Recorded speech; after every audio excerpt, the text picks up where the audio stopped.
The calls coming out, the news coming out that Itamar Ben Gvir, Israel's security minister, this hard-line man, uh, is calling for Israeli settlements in Gaza. It reflects a profound and controversial shift in the discourse around the region's future.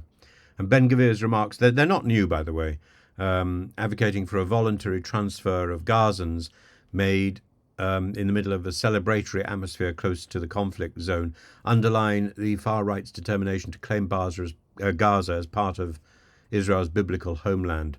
And his suggestion that Gazan citizens could be relocated to other countries because the land belongs to us captures the nationalist fervour of his party, Jewish Power, and strikes significant unease both regionally and internationally. Ben Gvir, already notorious for advocating for a synagogue at the highly sensitive Al-Aqsa mosque site, is doubling down on rhetoric that distances him from more moderate elements within the Israeli government.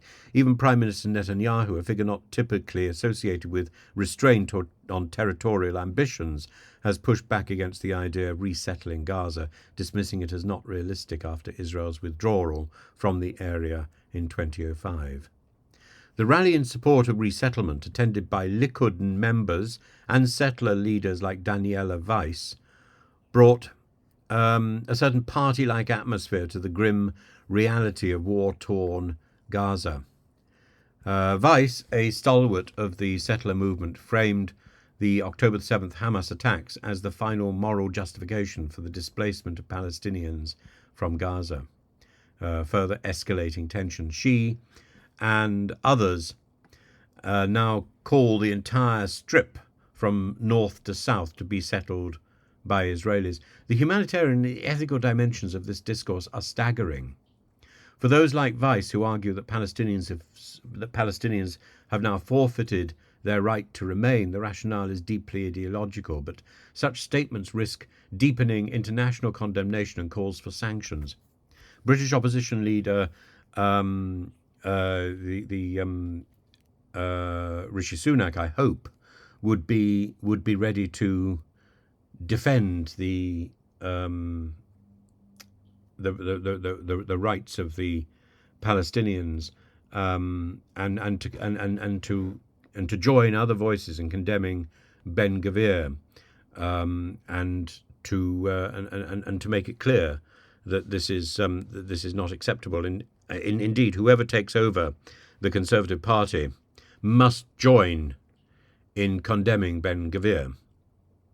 And the notion of resettling Gaza, it's actually essential for the opposition and for the government to be of one voice here.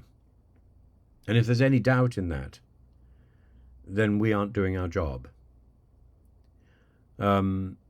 This idea of resettling Gaza touches on the historical tragedies of displacement, forced migration, and the image of the Palestinians being moved on from northern Gaza, that huge crowd.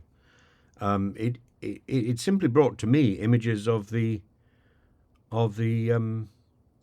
scenes from Prince of Egypt and Exodus and the Ten Commandments of the chosen people marching towards the desert and then towards the Red Sea.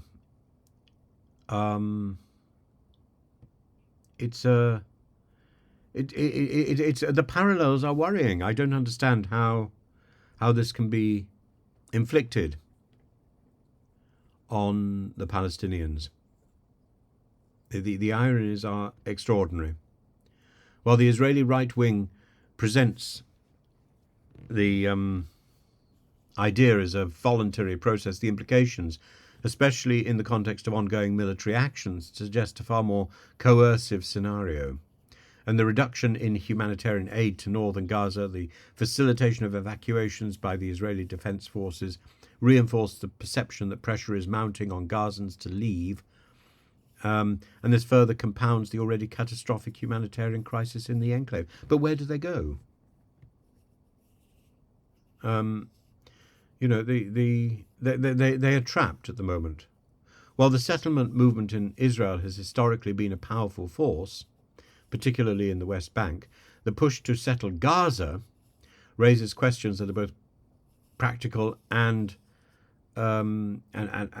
questions the long-term wisdom of such a plan. I happen to know that the some of the religious groups have been marking out sites in Gaza for about a year, and selling these sites to settlers. With Gaza already one of the most densely populated places on earth, and the international community watching with increasing alarm, a move to reclaim Gaza for Israeli settlers would undoubtedly ignite further violence and destabilization in the region. And this far-right vision of resettlement, though celebrated at Gvir's rally, must ultimately serve as a flashpoint for greater conflict and greater concern, dragging both Israel and its neighbours into deeper, more protracted struggles. As the conflict unfolds, it remains to be seen whether these extremist ideas will gain further traction or if cooler heads within Israeli leadership will prevail.